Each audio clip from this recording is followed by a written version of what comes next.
অজান্তে বিপদ করে বসি, সেটা আমরা নিজেরাও জানি না। এখন বলবেন বিপদ কাকে বলে? আল্লাহ রাসূল সাল্লাল্লাহু আলাইহি ওয়াসাল্লামকে সাহাবাগণ প্রশ্ন করলেন, ও আল্লাহর রাসূল, বিপদ কাকে বলে? রাসূল সাল্লাল্লাহু আলাইহি ওয়াসাল্লাম বলেছেন, তোমার মুসলমান ভাইয়ের আড়ালে তুমি তার কোনো দোষ বর্ণনা করলা এবং সেটা শোনার পর সে কষ্ট পাইল, কিংবা এরকম কোনো দোষ যেটা শুনে সে কষ্ট পাইল না পাইল, সেটাই বিপদ। সাহাবারা বলল যে যদি সেই দোষটা আমার বিদ্যমান থাকে, তখন রাসূল বলল বিদ্যমান যদি থাকে তাহলেই তো বিপদ, আর যদি বিদ্যমান না থাকে তাহলে সেটা বিপদ থাকে না, সেটা অবভাব হয়ে যায়। আমরা নিজের অজান্তে বিপদ করে ফেলি।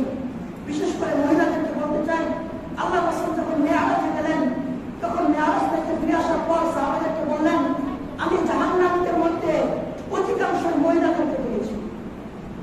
সাহাবায়ে কেরাম বললেন, কেন অধিকাংশ, কেন মহিলারা? তখন আল্লাহ রাসূল বললেন, তারা অধিক পরিমাণে বিপদ করে।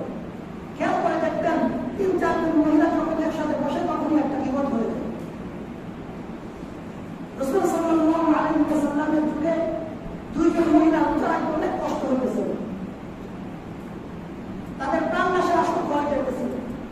সাহাবায়ে কেরাম রাদিয়াল্লাহু তাআলা রাসূল সাল্লাল্লাহু আলাইহি ওয়াসাল্লামের কাছে জিজ্ঞাসা করলেন, তাদের এই কষ্ট হওয়ার কারণ কি? রাসূল তাদেরকে ঢাকায় আনলেন এবং তাদেরকে একটি পাত্রের মধ্যে বমি করতে বললেন। তারা বমি করলো, বমি করার পর দেখা গেল তাজা গোশত এবং তাজা রক্ত তাদের পেট থেকে বের হয়েছে।